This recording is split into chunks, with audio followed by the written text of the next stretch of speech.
আসসালামু আলাইকুম। আজকে নিয়ে এসেছি পাঙ্গাস মাছের পাতুরি ক্রাশ খাওয়ার রেসিপি নিয়ে এসেছি। যারা পাঙ্গাস মাছ খান না তারাও খেয়ে নিবে। পাঙ্গাস মাছ এভাবে রান্না করলে আঙ্গুল চেটে পুটে খেতে হবে। তো চলুন কিভাবে আমি আজকে এই পাতুরিটা রান্না করেছি দেখে নেওয়া যাক। এখানে আমি পাঙ্গাস মাছের 5 পিস মাছ নিয়েছি। লবণ আর লেবুর রস দিয়ে এখন ভালো করে মেখে 15 মিনিটের জন্য রেখে দিব। এতে করে পাঙ্গাস মাছের যে গন্ধটা থাকে ওই গন্ধটা আর থাকবে না। তাই লেবুর রস দিয়ে অবশ্যই পাঙ্গাস মাছটা এভাবে ভালো করে মেখে নিতে হবে। তো এখন আমি ভালো করে লবণ আর লেবুর রস দিয়ে মেখে নিচ্ছি। আর মেখে নেওয়ার পরে 15 মিনিটের জন্য রেখে দিব। পরে মাছের পিসগুলোকে আমি ভালো করে ধুয়ে নিয়েছি। তারপরে দিয়ে দিচ্ছি কিছুটা লবণ আর হলুদের গুঁড়া দিয়ে খুব ভালো করে আমি মেখে নিচ্ছি। তারপরে মাছের পিসগুলো ভালো করে মেখে নেওয়ার পরে আমি এখন একটা সাইডে রেখে দিব। তারপরে চুলে একটা প্যান বসিয়ে দিয়ে দিলাম কিছুটা তেল আর দিয়ে দিচ্ছি রসুন কুচি, আদা কুচি, কয়েকটা শুকনো মরিচ আর দিয়ে দিচ্ছি আস্ত জিরা আর দিয়ে দিলাম 1 কাপ পেঁয়াজ কুচি আর কয়েকটা কাঁচামরিচ কুচি। এখন তেলের মধ্যে দিয়ে সামান্য একটু ভেজে নেব, পুরোপুরি লাল করা লাগবে না। কালারটা একটু চেঞ্জ হলে নামিয়ে নেব। দেখতে পাচ্ছেন পেঁয়াজের কালারটা একটু চেঞ্জ হয়ে গেছে। তো এখন আমি চুলা থেকে তেলটা জড়িয়ে নামিয়ে নিব। তো এখন একটা প্লেটে নিয়ে নিচ্ছি, বাকি তেলটা রেখে দিব। এখন আমি এখানে শিলপাটা নিয়েছি। এই শিলপাটার মধ্যে এই সব উপকরণ আমি বেটে নিব।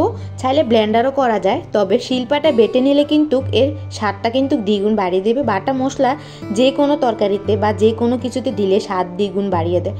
তো আমার সব মশলা ভালো করে বেটে নেওয়া শেষ। অবশ্যই ভালো করে মিহি করে বেটে নিতে হবে। তারপরে এর মধ্যে কিছুটা লবণ আর দিয়ে দিচ্ছি মরিচের গুঁড়া। চাইলে আপনারা কম বেশি দিতে পারেন। এখন লবণ আর মরিচের গুঁড়ো আমি খুব ভালো করে মিশিয়ে নিচ্ছি। তো ভালো করে মিশিয়ে নেওয়ার পরে এখন আমি মাছের পিসগুলো দিয়ে দিব। পিসগুলো দিয়ে দিলাম। সবগুলো মাছের পিস দিয়ে দেওয়ার পরে এভাবে সব মশলা ভালো করে আমি লাগিয়ে নিচ্ছি মাছের এপুট ওপুট। ভালো করে মাছের গায়ে মশলাগুলো লাগিয়ে নিলাম। আর এখানে আমি বড় বড় সাইজের পুঁইশাকের পাতা নিয়েছি। তো এখন আমি মাছের পিস এভাবে করে দিয়ে দিচ্ছি আর মশলা আর একটু লাগিয়ে নিয়েছি।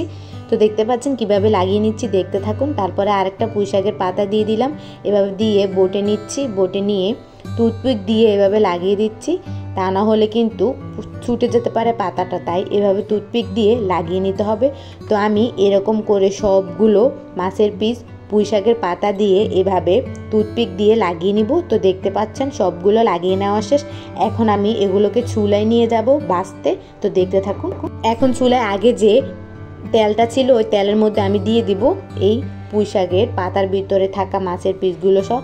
তো দিয়ে দিলাম। দিয়ে চুলার আঁচটা মিডিয়ামে রেখে ঢাকনা দিয়ে ডেকে রাখবো। আর এটা রান্না করতে হবে 1 মিনিট 15 মিনিটের মতো করে, তাহলে খুব ভালো করে হয়ে যাবে। তো এখন আমি টুথপিকটা উঠিয়ে নিচ্ছি, কারণ আর টুথপিকের দরকার নেই।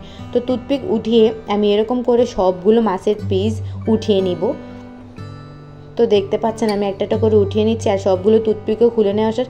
এপাট ওপাট করে উল্টিয়ে এক পাট করে 15 মিনিটের মতো রান্না করতে হবে। তো 15 মিনিটের মতন এপাট ওপাট করে টোটাল 30 মিনিটের মতন রান্না হয়ে গেছে। দেখতে পাচ্ছেন। আজকের ভিডিও ভালো লাগলে আমার পাশে থাকবেন। ধন্যবাদ।